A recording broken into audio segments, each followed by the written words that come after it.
Hot కుటుంబంతో జతవ్వండి.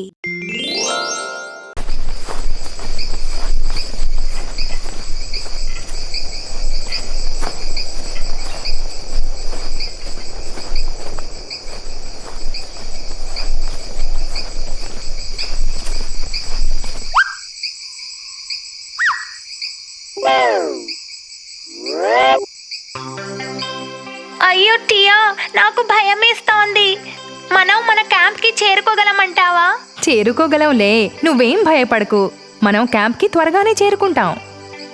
కానీ నాకు ఇంకా భయమేస్తోంది. సరే ఉండు, ఇలాంటిదే నీకొక కథ చెప్తాను. కాసేపది నీ దృష్టి మరల్చుతుంది. గోల్డీలాక్స్ మరియు 3 ఎలుగుబంట్లు. ఒకానొక సమయంలో గోల్డీలాక్స్ అనే ఒక చిన్న పాప ఉండేది. ఆమె జుట్టు బంగారు రంగులో ఉండేది. ఒకరోజు ఉదయం ఆమె అడవిలో నడుస్తూ దారి తప్పిపోయింది. ఆమె ఒక ఫ్రెండ్లీ కాటేజ్ని చూసింది. ఆహా! ఆమె తలుపు తట్టింది, కానీ అక్కడ ఎవ్వరూ లేరు. ఆమె లోపలికి వెళ్ళింది. ఆ ఫ్రెండ్లీ కాటేజ్ 3 ఎలుగుబంట్లది. గోల్డీలాక్స్కేమో బాగా ఆకలేసింది. ఆమె టేబుల్ మీద 3 గిన్నెల్లో గంజి ఉండటం గమనించింది. ముందు తండ్రి ఎలుగుబంటి కోసం పెట్టిన పెద్ద గిన్నెలోంచి ఒక చెంచాడు తిని చూసింది. అబ్బా, గంజి చాలా వేడిగా ఉంది. తరువాత తల్లి ఎలుగుబంటి కోసం పెట్టిన మీడియం గిన్నెలోంచి ఒక చెంచాడు తిని చూసింది. ఈ గంజి కూడా చాలా వేడిగా ఉంది. చివరగా పిల్ల ఎలుగుబంటి కోసం పెట్టిన చిన్న గిన్నెలోంచి ఒక చెంచాడు తిని చూసింది. ఈ గంజి చాలా బాగుంది. ఆమె ఆ గిన్నెలో ఉన్నదంతా తినేసింది. ఇప్పుడిక గోల్డీలాక్స్ అలసిపోయింది. ఆమె ఒక గదిలో 3 కుర్చీలు ఉండటం చూసింది. ఈ కుర్చీ చాలా పెద్దగా ఉంది. ఈ కుర్చీ కూడా చాలా పెద్దగా ఉంది. ఈ కుర్చీ నాకు సరిపోతుంది. కానీ ఆ కుర్చీ కాస్త విరిగిపోయింది. గోల్డీలాక్స్ బాగా అలసిపోవడంతో ఆమె మేడ మీదకెళ్ళింది.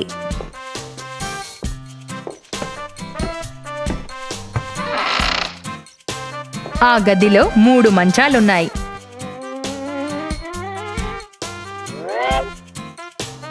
ఆమె మొదటి మంచం మీద కూర్చొని ఇలా అనుకుంది. ఈ మంచం చాలా గట్టిగా ఉంది. ఈ మంచం చాలా మెత్తగా ఉంది. ఈ మంచం నాకు బాగుంటుంది. కొద్దిసేపట్లోనే 3 ఎలుగుబంట్లు ఇంటికొచ్చాయి. నా గంజి తాగింది ఎవరు? అన్నది తండ్రి ఎలుగుబంటి. నా గంజి తాగింది ఎవరు? అన్నది తల్లి ఎలుగుబంటి. నా గంజి తాగింది ఎవరు? అది కూడా మొత్తం తాగేశారు.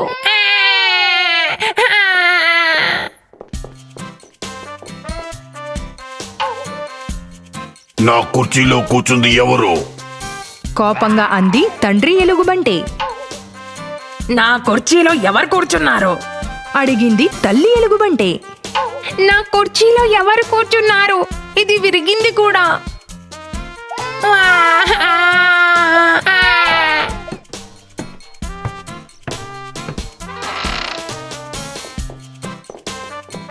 వారు మేడ మీద గదిలోకి వెళ్లి చూసి, నా మంచం మీద పడుకున్నది ఎవరు? అన్నది తండ్రి ఎలుగుబంటి. నా మంచం మీద పడుకున్నది ఎవరు? అన్నది తల్లి ఎలుగుబంటి. నా మంచం మీద పడుకున్నది ఎవరు? ఆమె ఇంకా ఇక్కడే ఉంది. అరిచింది పిల్ల ఎలుగుబంటి. గోల్డీలాక్స్ నిద్రలేచింది. 3 ఎలుగుబంట్లను చూసింది. ఆమె చాలా భయపడిపోయింది. ఆమె మంచం మీద నుంచి కిందకు దూకి అడవిలో పరుగు తీయడం మొదలుపెట్టింది. తర్వాత ఆమె మళ్ళీ తిరిగి రాలేదు.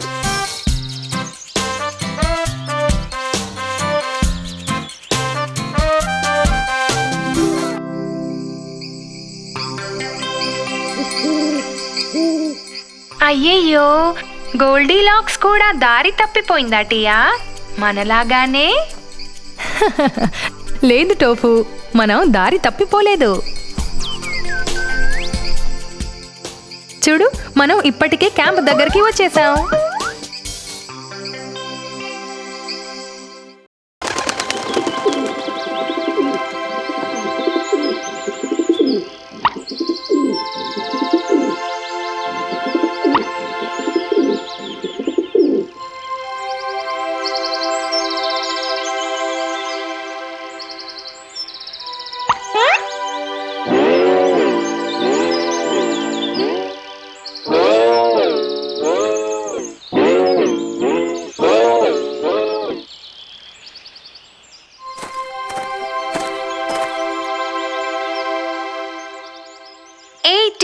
ఆ కోతి నన్ను అనుకరించడానికి ప్రయత్నిస్తోంది.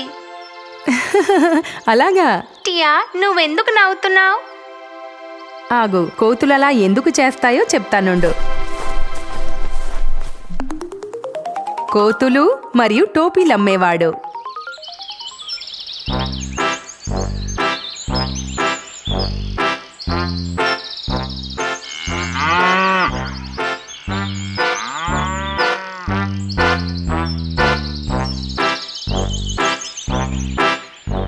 ఒకానొకప్పుడు ఒక పల్లెటూరు మార్కెట్లో టోపీలమ్మే అతను తన టోపీలు అమ్మడానికి వెళ్తున్నాడు. టోపీలండి, టోపీలు టోపీలు 5 రూపాయల టోపీలు, 10 రూపాయల టోపీలు, టోపీలు టోపీలు.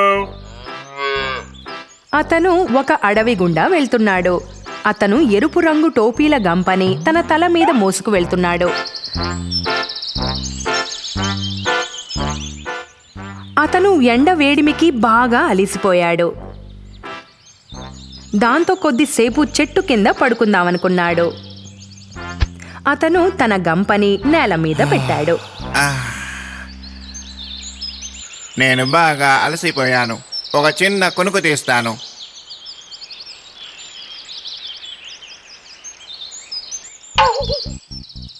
ఆ చెట్టు మీద కొన్ని కోతులున్నాయి.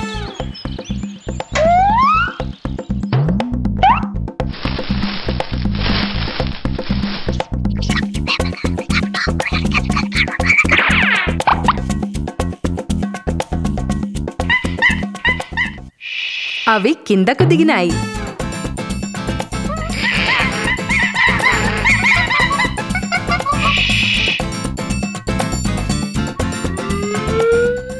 టోపీలమ్మే అతని గంప నుంచి ఒక్కొక్కటిగా అన్ని టోపీలు తీసుకున్నాయి.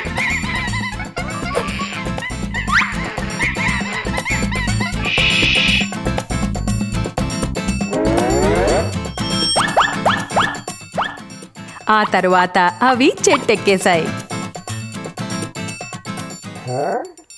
టోపీలమ్మే అతనికి మెలకువ వచ్చి చూసి ఖాళీగా ఉన్న తన గంపని చూసి ఆశ్చర్యపోయాడు. అతడు తన టోపీల కోసం అంతా వెతికాడు. కోతులు టోపీలు ధరించడం చూసి అతను ఆశ్చర్యానికి గురయ్యాడు. కోతులు అతనిని అనుకరించడం అతను గమనించాడు.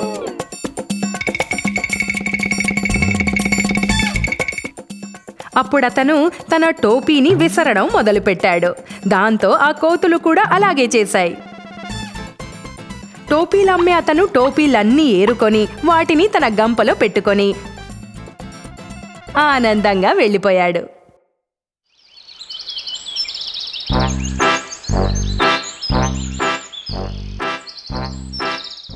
కాబట్టి టోఫు, అలాంటి పరిస్థితుల్లో మనం తెలివిగా వ్యవహరించాలి. ఎందుకంటే జ్ఞానం కష్ట సమయంలో సహాయపడుతుంది. నాకు అర్థమైంది.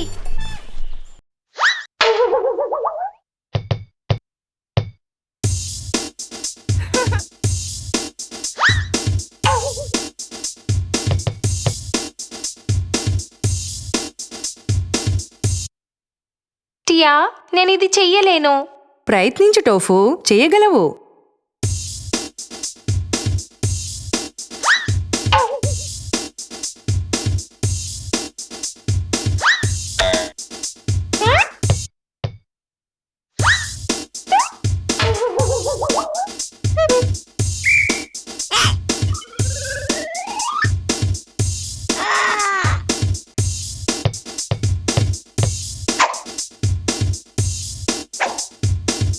టియా, నేను వెయ్యలేను. అదేమో చాలా ఎత్తులో ఉంది, నేనేమో చిన్నవాడిని. విను టోఫు, నీకు కథ చెప్పాలనుకుంటున్నాను. నువ్వు వినాలనుకుంటున్నావా? తప్పకుండా. పుల్లని ద్రాక్షలు.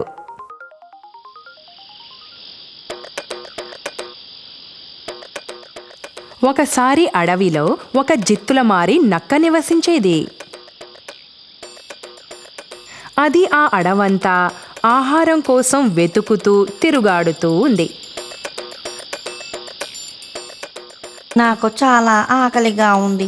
నేనేదైనా తినాలి.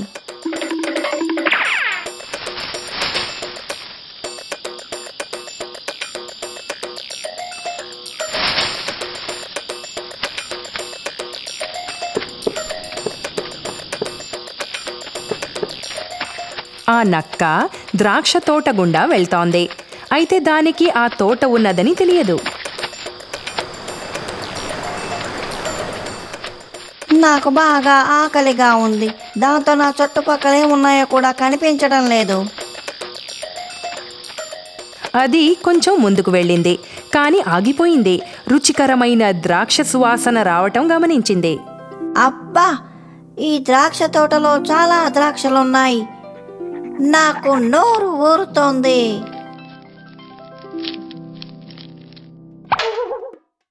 నక్క ద్రాక్ష తోటని చూస్తూ చొంగ కార్చుకుంది.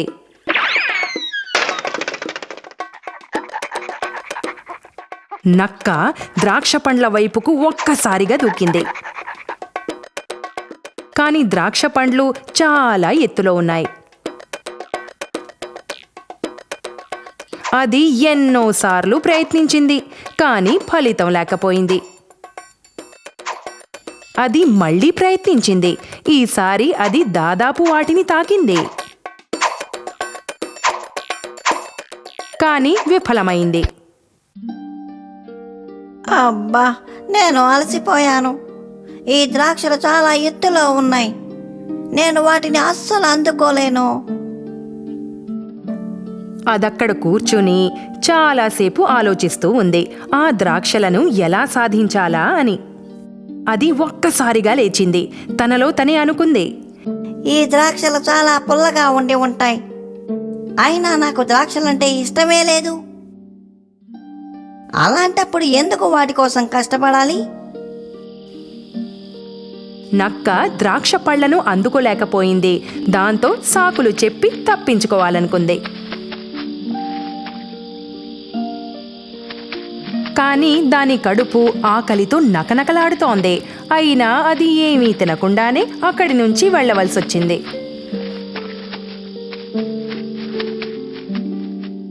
అంటే టోఫు, నక్క ఒట్టి చేతులతో వెళ్లాల్సొచ్చింది. ఎందుకంటే అది సాకులు చెప్పింది కాబట్టి.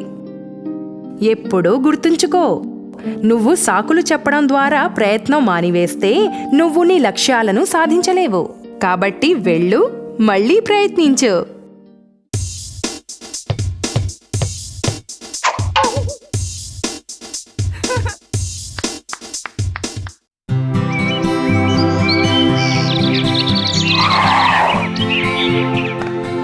టియా, ఎక్కడున్నావు? నేనెక్కడున్నాను టోఫు, ఏమైంది? టియా, నువ్వు నాకు రకరకాల కథల ద్వారా కొత్త నీతులు నేర్పుతూనే ఉన్నావు. ఈ రోజు నేను నీకో కథ చెప్తాను. అది మా టీచర్ క్లాస్లో చెప్పారు. ఓ నిజంగా? వినాలని నాకు ఆతృతగా ఉంది. కుక్క ఎముక. ఒకానొక సమయంలో ఒక చిన్న గ్రామంలో చీకటి ప్రాంతాలలో ఒక కుక్క నివసిస్తూ ఉండేది. అదొక వీధి కుక్క. రోడ్ల మీద దొరికే ఏదైనా తిని జీవితం సాగించే కుక్క. చెత్త డబ్బాలలో లేదంటే ప్రజల దయాదాక్షిణ్యాల మీద తింటూ బతికేది. ఒకరోజు అది ఒక కసాయి దుకాణం గుండా వెళ్తూ ఉంటే అక్కడ షాపుని చూసుకోవడానికి ఎవ్వరూ లేరు. అది షాపులో ప్రవేశించి ఆశ్చర్యంతో కళ్ళు విప్పారినాయి. అది చూసి చికెన్, గొర్రె, పంది మాంసం ఇంకా టర్కీ వేలాడదీసి ఉండటం చూసినప్పుడు అవి దానికి చాలా దూరంగా ఉన్నాయి. నేను తినడానికి నాకిక్కడ ఏదైనా దొరుకుతుందేమో. అది చుట్టూ కలియ తిరిగి తిండి కోసం చూస్తోంది. హఠాత్తుగా అదొక జ్యూసీగా ఉన్న ఒక పెద్ద ఎముక ముక్కను చూసింది. దాని నోట్లో నీళ్లూరాయి. అదంది, ఈ రోజు నా పంట పండింది. ఇది ఖచ్చితంగా నా కడుపు నింపుతుంది. అదొక్క ఎగిరి ఎగిరి దాన్ని నోట కరుచుకుంది.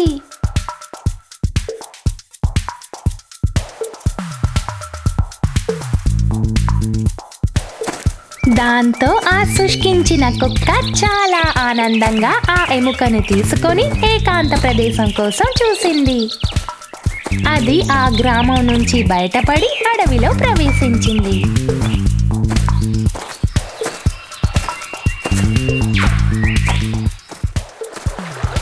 అది నదిని దాటడానికి ప్రయత్నిస్తూ ఆగిపోయింది. నది నీటిలో తన ప్రతిబింబాన్ని చూసింది. తను చూసిన దానికి ఆశ్చర్యపోయింది. అది తన ప్రతిబింబాన్ని చూసి ఇలా అనుకుంది,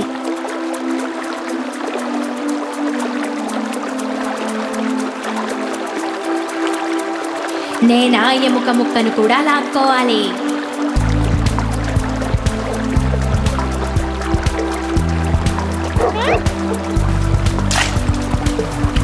అయ్యో, నేనేంటి ఇలా చేశాను? ఇది నీళ్లలో నా ప్రతిబింబం. అత్యాశ నా దగ్గరున్న ఎముక ముక్కని కోల్పోయేలా చేసింది. అది విచారంగా వెనుదిరిగి వెళ్ళింది. అయితే ఒక గుణపాఠం తప్పక నేర్చుకుంది. వావ్ టోఫు, ఖచ్చితంగా ఇది చాలా మంచి కథ. మరైతే ఈ కథ నుంచి నువ్వు గ్రహించిన నీతేమిటి? అత్యాశ కలిగి ఉండటం మంచిది కాదు, ఎందుకంటే దురాశ దుఃఖానికి చేటు.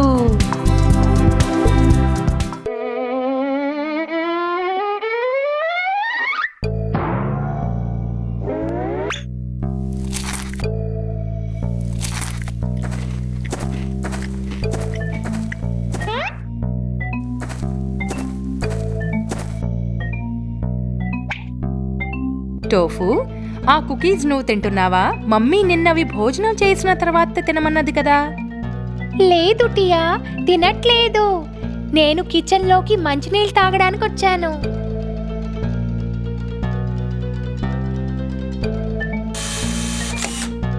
టోఫు, నీకో విషయం తెలుసా?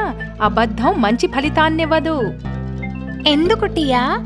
రా, ఇవాళ నేను నీకొక నీతి కథ చెప్తాను. గొర్రెల కాపరి తోడేలు. ఒకానొకప్పుడు ఒక గొర్రెల కాపరి ఉండేవాడు. అతను ఆ గ్రామంలోని గొర్రెల సంరక్షణ చూసుకునేవాడు. అతను తన పనిని చాలా అంకిత భావంతో చేసేవాడు. ప్రతిరోజు అతడు గొర్రెల మందని కొండపైకి తీసుకుని వెళ్ళేవాడు. మళ్ళీ సాయంత్రం వాటిని కిందకి తీసుకొచ్చేవాడు.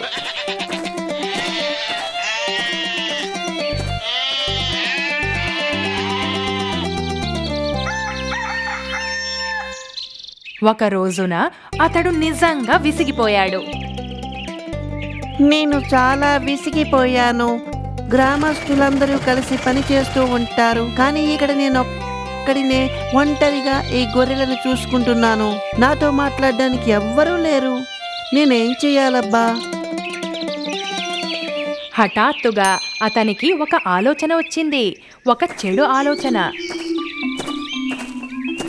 అతను కొండ అంచు దగ్గరికి వెళ్ళి గట్టిగా అరవసాగాడు. కాపాడండి, కాపాడండి, ఒక తోడేలు వచ్చింది. అది మన గొర్రెలన్నిటినీ తినేస్తోంది. కాపాడండి. ఆ పిల్లవాడు సహాయం కోసం అరవడంతో గ్రామస్తులందరూ గొర్రెలను కాపాడటానికి కొండపైకొచ్చారు. కానీ వారందరూ అక్కడికి వెళ్లి చూసేసరికి నిశ్శబ్దంగా గొర్రెలన్నీ పచ్చిక బయళ్ళని మేస్తూ ఉన్నాయి. ఏరా తుంటరి వెధవా, తోడేలెక్కడ ఉంది? సహాయం కోసం ఎందుకు అరిచావు? గ్రామస్తులకి చాలా కోపం వచ్చింది. ఆ గొర్రెల కాపరిని తిట్టి అక్కడి నుంచి వెళ్ళిపోయారు. ఇది చాలా సరదాగా ఉంది.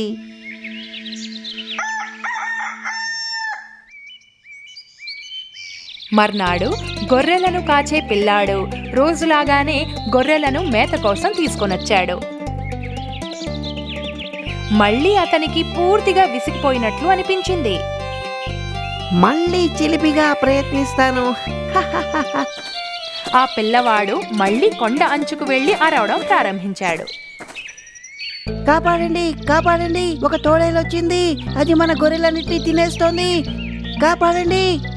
మళ్ళీ గ్రామస్తులందరూ ఆ పిల్లవాడి అరుపులు విని గొర్రెలను కాపాడటానికి పరుగు పరుగున వచ్చారు. కానీ మరోసారి వచ్చి ఆ పిల్లవాడిచే అపహాస్యం చేయబడ్డారు. ఇది మంచి పద్ధతి కాదు. ఏదో ఒక రోజు దీనికి తగిన మూల్యం చెల్లించక తప్పదు. అతని ముఖంలో ఏ విధమైన పశ్చాత్తాపం లేకుండా ఆ పిల్లవాడు గొర్రెల వద్దకు వెళ్ళిపోయాడు. ఒకరోజు గొర్రెలు మేత మేస్తూ ఉండగా అతను చెట్టు కింద పడుకొనున్నాడు. కొన్ని గొర్రెలు అటూ ఇటూ పరిగెత్తడం చూశాడు. అతను దగ్గరగా వెళ్ళి చూస్తే ఆ మంద దగ్గరికి ఒక తోడేలు వస్తూ కనిపించింది. ఆ పిల్లవాడు ఒక్కసారిగా కొండ అంచుకు వెళ్ళి సహాయం కోసం అరవసాగాడు. కాపాడండి, కాపాడండి, ఈసారి తోడేలు నిజంగా వచ్చింది, మన గొర్రెలన్నిటినీ తినేస్తోంది, కాపాడండి, దయచేసి కాపాడండి. ఈసారి గ్రామస్తులు ఆ పిల్లవాడి అరుపులను ఏమాత్రం పట్టించుకోలేదు. వాడిని మనం పట్టించుకోవద్దు. ఈసారి కూడా వాడు మనతో పరాచకాలే ఆడుతున్నాడు. ఆ పిల్లవాడు కాపాడమని అరుస్తూనే ఉన్నాడు. కానీ ఈసారి ఒక్కరు కూడా తిరిగి చూడలేదు. అతను చేయగలిగిందేమీ లేక తోడేలు తన గొర్రెను చంపుతూ తింటూ ఉంటే చూస్తూ నిలబడిపోయాడు. అయ్యయ్యో, నేను గ్రామస్తులతో పరాచకాలు ఆడకుండా ఉంటే బాగుండేది. నిజంగా తోడేలు వచ్చినప్పుడు నా మాటలు ఎవ్వరూ నమ్మలేదు. నేను ఇప్పుడు ఏం చేయను? నేను నా గొర్రెలన్నింటినీ కోల్పోయాను. ఆ గొర్రెలను కాచే పిల్లవాణ్ణి ఆ తర్వాత ఎవ్వరూ నమ్మలేదు. క్షమించు టియా, నేను ఆ కుకీస్ గురించి అబద్ధం ఆడాను. కానీ ఇప్పుడు నేను గుణపాఠం నేర్చుకున్నాను. అబద్ధాల కోరులను ఎవ్వరూ నమ్మరు, ఒకవేళ వాళ్ళు నిజం చెప్పినా కూడా. ఇక మీదట నేనెప్పుడూ అబద్ధం ఆడను. మంచిది టోఫు, నువ్వు చాలా మంచి పిల్లవాడివి.